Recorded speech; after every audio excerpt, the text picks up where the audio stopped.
It's interesting, you know, you get to a certain stage in your life, and maybe it's the time in which we're living, or maybe it's my connection to education.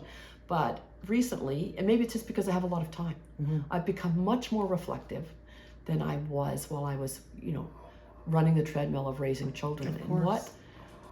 well, a lot of people ask that. And, you know, sometimes we glorify the past, you know, when the good old days, or whatever you want to call it. And I grew up when Squamish was very much of a community. When I was growing up, all you could do in Squamish as a young person was square dance or swim that you knew. There was no, yes, we've grown. So that part of our community is changed. It doesn't mean for me that I don't have pockets of community in Squamish.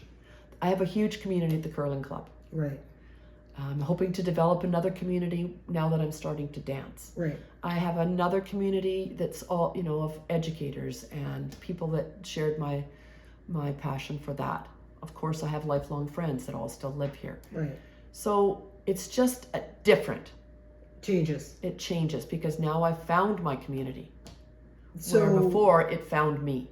Right. And Right. there was, you know, when we were trying to build Brennan Park, for example, we pulled together as a community. We had a thermometer downtown that actually somebody physically got up and colored as we, you know, raised more money and got closer to our goal.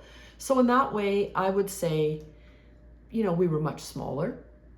You'd walk downtown on a Saturday in Squamish, and you'd have to bank on an extra hour because you'd run into so many people that this is my town.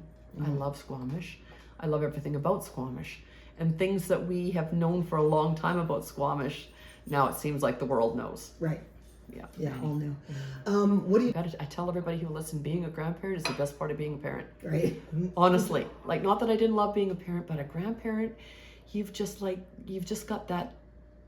You can just love them unconditionally, and you don't have to worry. And interestingly enough, I've discovered that my grandchildren give Granny leeway that they don't give their parents.